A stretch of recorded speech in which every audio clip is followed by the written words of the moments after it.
Olá, hoje eu estou aqui para falar para vocês sobre os movimentos da Terra. Que movimentos a Terra executa e que consequências esses movimentos têm no nosso dia a dia? Bom, desde o colégio vocês já devem ter ouvido falar dos movimentos de rotação e translação. Translação é o movimento que a Terra executa ao redor do Sol e rotação é o movimento que a Terra executa ao redor do próprio eixo. Muito bem, hoje eu vou falar para vocês de mais dois, precessão e nutação. Para fazer isso, eu vou fazer analogia com um peão. Então, se a gente olhar aqui nessa figurinha, vocês vão ver que tem ali um peão. Então, quando a gente coloca um peão para rodar, o peão começa a rodar ao redor do próprio eixo, né? Apoiado aqui num ponto qualquer, pequeno, ponto de contato. Ele está rodando. Conforme ele vai tendendo a perder o equilíbrio, ele dá uma tombadinha na busca de recuperar esse equilíbrio. Então, não só ele roda ao redor do próprio eixo, como ele também executa um movimento de precessão, isso que a gente chama de movimento de precessão. Bom, a Terra também executa um movimento semelhante.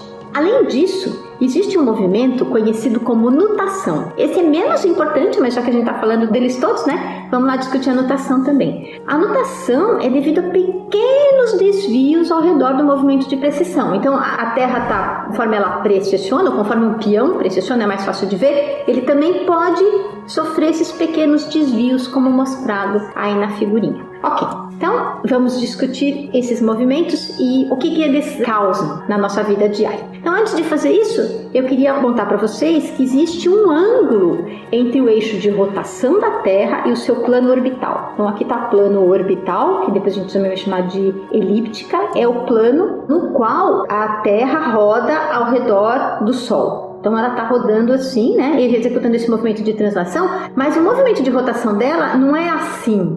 Ele é ligeiramente deslocado, como a gente vai ver numa figurinha logo aí na frente. E esse deslocamento, essa obliquidade, né, resulta num eixo que varia de 21,8 a 24,4 graus. A outro ponto importante, que eu já falei aqui num vídeo sobre o dia 29 de fevereiro e a importância desse dia extra nos anos bissextos, tem a ver com o fato de que o movimento de translação não é um movimento circular, ele é quase circular, mas na verdade ele é um movimento elíptico. A Terra executa um movimento de translação ao redor do Sol, que é um movimento elíptico. Então o Sol está em um dos focos da elipse. A elipse tem dois focos, a distância entre esses dois focos a gente chama de excentricidade. Então, quando a Terra está no ponto de aproximação máxima do Sol, a gente chama desse ponto de periélio. E essa distância é de 147 vezes 10 a 6, então 147,6 quilômetros. Quando a Terra está na distância máxima do Sol, que a gente chama de afélio, a distância é 152 vezes 10 a 6 quilômetros. Isso se dá em julho. O periélio em janeiro, o afélio em julho. Mas essa distância é muito próxima, né? 147 para 152 vezes 10 a sexta não é muito diferente. Isso significa que os dois focos da elipse estão muito próximos. Então, essa excentricidade é pequenininha e por isso que se justifica, numa explicação mais simples, dizer que esse movimento é mais ou menos circular. Mas de fato não é. Então vamos ver o efeito desses movimentos todos que eu mencionei, os efeitos que a gente percebe, né? Então qual é o efeito da existência da rotação? O efeito da rotação é o dia e a noite. Quando a gente tem a iluminação do Sol na Terra, essa região iluminada é onde é dia, a região não iluminada é onde é noite. Então, o responsável pelo ciclo dia e noite é o movimento de rotação. Por outro lado, é a obliquidade quem explica as estações do ano. Se a gente de novo olhar para essa figura, a gente vê aí que o Sol está iluminando no solstício de 22 de dezembro, o hemisfério sul. Esse é chamado de solstício de verão no hemisfério sul e de inverno no hemisfério norte.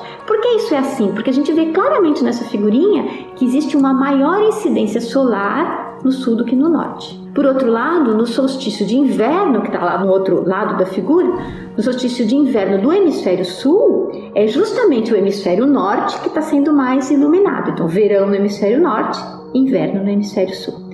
Na metade do caminho, a Terra passa por aquilo que a gente chama de equinócios. Então, os dias eles são maiores no solstício de verão e eles vão ser menores no solstício de inverno, e no meio do caminho eles vão passar por pontos nos quais os dias e a noite têm a mesma duração. Esses pontos são os equinócios, que definem as estações de outono e primavera nos hemisférios norte e sul, quando é outono no norte, primavera no sul e vice-versa. Essa inclinação também explica por que no trópico, Rio de Janeiro, por exemplo, é mais quente no verão do que no Equador, Manaus, né? Então, apesar do Equador a temperatura ser alta o ano todo, no verão os trópicos recebem uma incidência solar maior do que o Equador. Então, além do dia ser maior, mais longo, no trópico ele também é mais quente. Agora eu também vou definir uma expressão que a gente vai usar aí nos próximos vídeos, que é a eclíptica. A eclíptica é o plano da órbita da Terra, ou seja, é o grande círculo que contém os centros da Terra e do Sol. Então, temos aqui o Sol no foco da elipse e temos a Terra girando. O centro deles define uma região, uma seção reta que a gente chama de eclíptica. E por fim, qual é a consequência da precessão dos equinócios, né? Que eu falei ali no começo do vídeo. Eles não são muito relevantes sob o ponto de vista climático ou das estações do ano.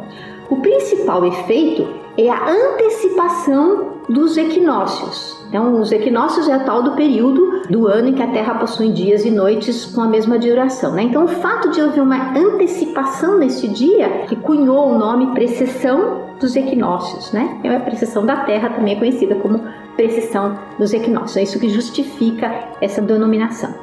Por outro lado, do ponto de vista astronômico, algumas alterações são de fato importantes devido à precessão dos equinócios, sendo a principal delas a mudança da posição dos astros.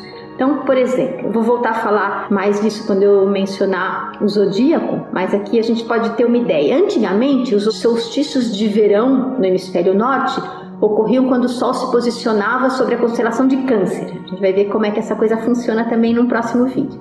E no hemisfério sul sobre a constelação de Capricórnio. Justamente por causa da existência da precessão dos equinócios, isso mudou. Então, atualmente, esse processo ocorre, respectivamente, sobre as constelações de Touro e Sagitário nos hemisférios norte e sul.